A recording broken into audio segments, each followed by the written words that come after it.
Do not forget my stories, Senua. I am with you still. Out of hell you have come, and now find yourself in Midgard, the world of men. Do not think it any less dangerous for that. Your path has taken you far from home, across the boundless sea, and you must go on to the heart of this place, to the heart of man.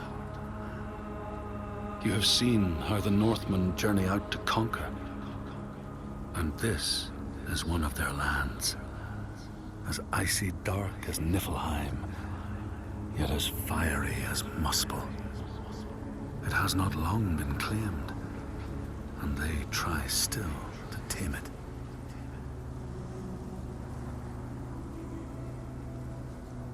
The Skald's verse speaks of a man called Grettir the Strong. A strange and bloody life he led. And it happened in this land you have come to. Listen to his story, Senua, for it may in some small way illuminate your own.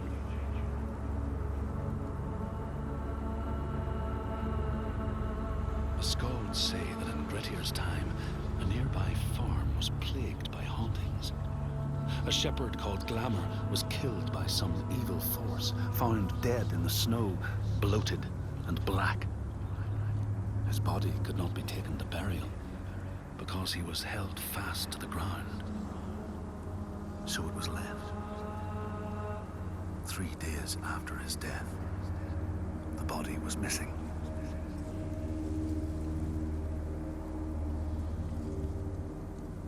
The Skalds tell how the revenant Glamour roamed the settlements, terrifying all those who lived there. Each one he killed, in turn, rose to walk beside him. Thus, evil begets evil. But the man Grettir was proud and overbearing, and thought the Droiger no match for his strength.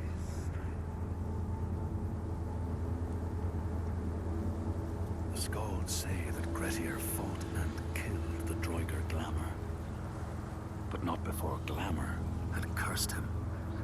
His strength would be turned against him, his deeds bring death and exile, and he would be always before Grettir's eyes, making him afraid to be alone.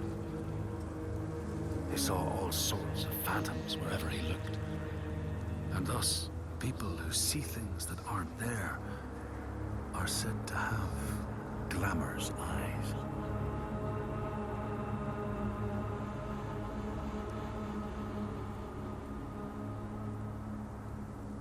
The Skalds tell how in the time of Grettir's kinsman Thorgrim, there was a terrible famine. No crops could be grown, and the fish fled the nets.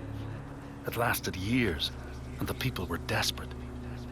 There was no respite even in spring, since terrible gales from the north would rise up and set in for weeks.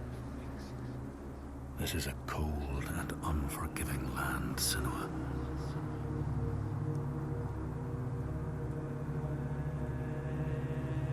In the time of famine, at the place known as Rifskar, Thorgrim found a huge finback whale, beached and dead. His neighbor, Thorfinn, had already found it and was in the process of flensing it. But Thorgrim claimed it as his own. Thorfinn said he would not give it up without a fight. If that's what you want, Thorgrim said, let it be so.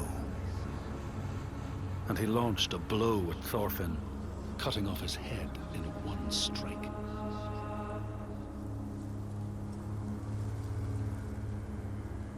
The Skalds say that the neighbors fought, armed only with the knives and axes they had brought to cut up the whale, even picking out the whale ribs to beat down their enemies. Thorgrim's men had loaded their boats with whale meat, but as they went to leave, one of their opponents struck Thorgrim's brother a fatal blow. And this is how hunger fates desperate men to come to blows, striking out against one another to survive.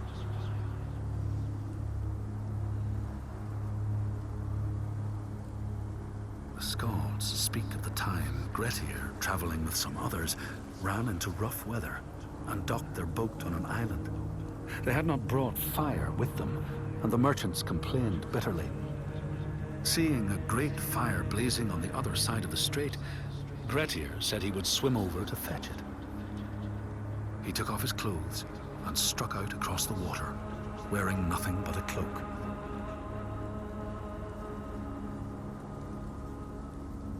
When Grettir came to the farm where the fire was burning, all was peaceful.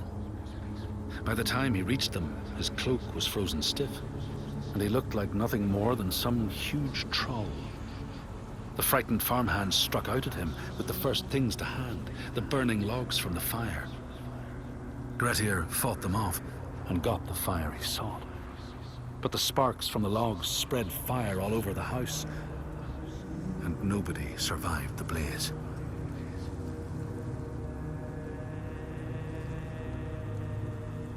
The Skalds say that Grettir swam back across the strait, keeping the fire safe from the water. His friends applauded Grettir's bravery, but when word spread about the massacre at the farm, people took against Grettir. Nobody wanted anything to do with him, and when the news reached the Althing in the summer, Grettir was pronounced an outlaw. All doors would hence be shut to him.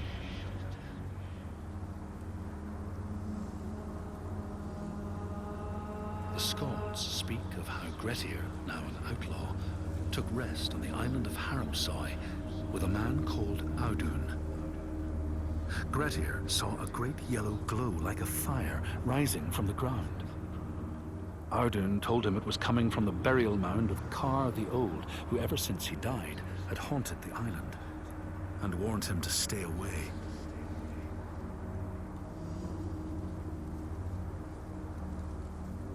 The Skalds say Grettir wanted the sword that was buried in Kar's howe, and would not be deterred from seeking it. He broke the mound open and started digging until he reached the timber props. By this time it was night. Audun warned him again not to continue, but Grettir threw down a rope and went inside the mound. No light penetrated it, and it reeked of death. But he persisted in exploring.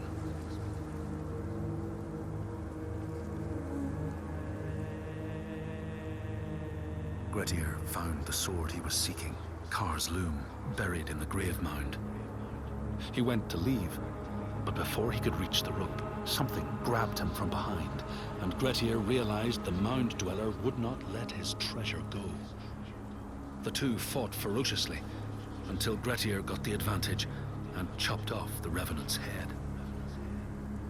But Kar's loom would prove his undoing, fated to be the sword that killed him.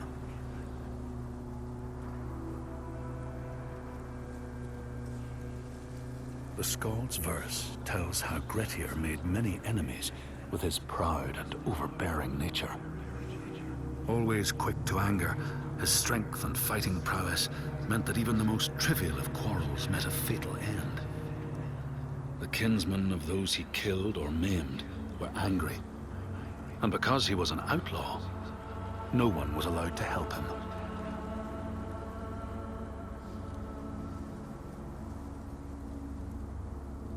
The outlaw Grettir fled to the island of Drangi.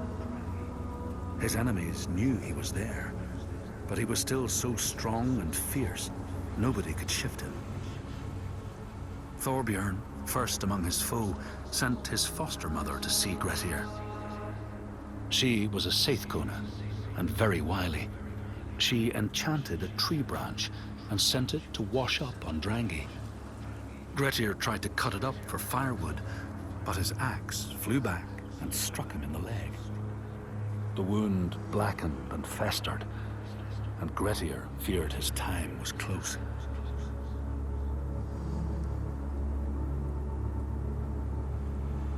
The Skalds say Grettir, wounded by Seithr, was now so weak it was possible for his enemies to defeat him. Under cover of night, Thorbjorn and his men attacked his shelter. They tried to disarm him, But he clung so firmly to his sword, Kar's loom, that they had to cut off his arm to get it free. Then they used his sword to cut off his head, and the land's mightiest outlaw was dead.